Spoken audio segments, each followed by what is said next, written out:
அனைவருக்கும் வணக்கம். ஸ்ரீ பாலாஜி ஜோதிட நிலையம் தாரமங்கலம். இன்றைக்கி நாம் இந்த காணொளியில் கிரகங்களுக்கு நண்பர்கள் பகைவர்கள் இருக்கிறாங்க. எந்தெந்த கிரகத்துக்கு யார் நண்பர்கள் யார் பகைவர்கள், நட்பு கிரகங்கள் எது எது, பகை கிரகங்கள் எது எது அப்படின்னு சொல்லி இந்த காணொலியில் பார்க்கலாம். பாருங்கள், ஒரு அட்டவணையை அப்படியே கொடுத்துருக்கேன்.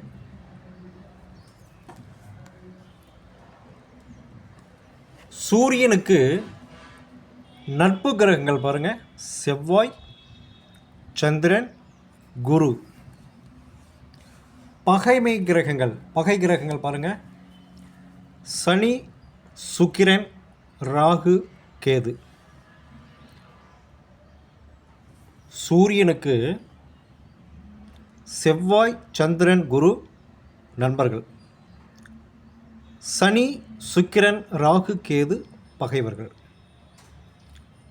சந்திரனுக்கு இந்த ஆர்டர் நம்ம எடுத்துக்கலாம். சூரியன், சந்திரன், செவ்வாய், புதன், குரு, சுக்கிரன், சனி, ராகு, கேது இப்படி எடுத்துக்கலாம்.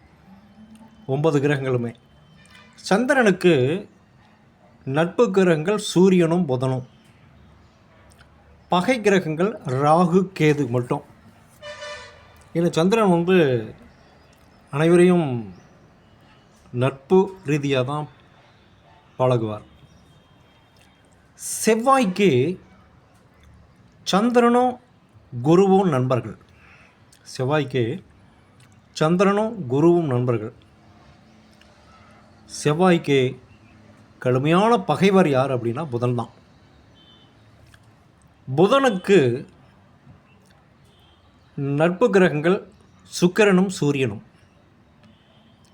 புதனுக்கு பகை கிரகம் சந்திரன். பாருங்கள், சந்திரனுக்கு புதன் நட்பு. நல்லா இங்கே கொஞ்சம் கவனிக்கணும். சந்திரனுக்கு புதன் நட்பு. ஆனால் புதன் என்ன பண்ணுறாரு? சந்திரனை பகையாக தான் பார்க்குறாரு. சந்திரனுக்கு புதன், ஏன்னா சந்திரன் எல்லா கிரகத்தையும் நட்பு ரீதியாக பார்க்குறாரு, ராகு கேது தவிர. ஆனால் புதன் சந்திரனை பகையாக தான் பார்க்குறாரு. குருவுக்கு நட்பு கிரகங்கள் சந்திரன், சூரியன், செவ்வாய். குருவுக்கு பகை புதனும் சுக்கிரனும். சுக்கிரனுக்கு நட்பு கிரகங்கள் புதன், சனி. சுக்கிரனுக்கு பகை சூரியன். சனிக்கு நட்பு கிரகங்கள் சுக்கிரனும் புதனும். சனிக்கு பகை கிரகங்கள் பாருங்கள் நிறையா இருக்குது. சந்திரன், சூரியன், செவ்வாய். இந்த ஒளி கிரகங்கள் செவ்வாயும் சேர்த்து சனிக்கு பகை கிரகம். ராகுவுக்கு சுக்கிரனும் குருவும் சனியும் நண்பர்கள். சுக்கிரன், குரு, சனி. ராகுவுக்கு சூரியனும் சந்திரனும் செவ்வாயும். சூரியன், சந்திரன், செவ்வாய் இந்த 3 பகை. கேதுவுக்கு சனி, செவ்வாய், சுக்கிரன் நண்பர்கள். கேதுவுக்கு சூரியனும் சந்திரனும் ஒளிகிரகங்கள் ரெண்டுமே கேதுவுக்கு பகை. இப்போது இது எப்படி ஈஸியாக ஞாபகம் வச்சுக்கலாம் அப்படின்னா, இப்போது சூரியன் எடுத்துங்களேன். சூரியன் இருக்கிற வீடு சிம்மம். சிம்மத்திலிருந்து 5வது வீடு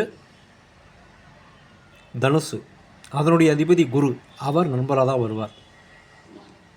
9ஆம் அதிபதி மேஷம். அதனுடைய அதிபதி செவ்வாய். செவ்வாய் நண்பராக தான் வருவார். கிட்டத்தட்ட ஒவ்வொரு கிரகத்துக்கும் 5, 9ஆம் அதிபதிகள் நண்பர்களாக தான் வருவாங்க. அதிகபட்சம் அப்படி தான் வராங்க. இன்னொரு ரீதியாகவும் ஞாபகம் வச்சுக்கலாம். சூரியன், சந்திரன், செவ்வாய், குரு இந்த 4ம் ஒரு அணி. சூரியன், சந்திரன், செவ்வாய், குரு இந்த 4ம் ஒரு அணி. மீதி இருக்கிறது எல்லாமே ஒரு அணியில் வச்சுக்கலாம். அதாவது புதன், சுக்கிரன் சனி ராகு கேது. புதன் சுக்கிரன் சனி ராகு கேது. பாருங்கள், நம்ம முதல் அணியில் என்ன வச்சுக்கிட்டோம்? சூரியன் சந்திரன் செவ்வாய் குரு. இந்த நாளும் வச்சுக்கிட்டோம். சூரியன் சந்திரன் செவ்வாய் குரு. அதிகபட்சம் இந்த சூரியன் சந்திரன் செவ்வாய் குரு தங்களுக்குள் நட்பு கிரகங்களாக தான் வரும். பாருங்கள், சூரியனுக்கு செவ்வாய் சந்திரன் குரு, சந்திரனுக்கு சூரியனும் புதனும். இது மட்டும் கொஞ்சம் வேறுபடும். ஏன்னா சந்திரன் வந்து எல்லா கிரகங்களையும் நட்பு ரீதியாக தான் பார்க்குறாரு. இது வந்து அதிநட்பு தான் அப்படின்னு அர்த்தம். மற்ற கிரகங்களாம் சமமாக சந்திரன் பார்க்குறார் அப்படின்னு அர்த்தம். அதை நம்ம கொடுக்கல, சமமாக பார்க்குறார் அப்படின்னு அர்த்தம். பகை இல்லை. செவ்வாய்க்கு பாருங்கள், சந்திரனும் குருவும் அதே கேட்டகரியில். குருவுக்கு சந்திரன் சூரியன் செவ்வாய் அப்படி இருக்கும். இந்த ரெண்டாவது குரூப்பில் நம்ம என்ன வச்சோம்? புதன் சுக்கிரன் சனி ராகு கேது. இவங்களுக்குள்ளே இவங்கெல்லாம் நட்பு கிரகங்களாக வருவாங்க. நல்லா பார்க்கலாம்.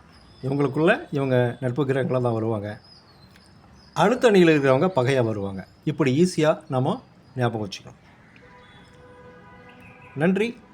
மீண்டும் ஒரு காணொலியில் பேசலாம். நன்றி, வணக்கம்.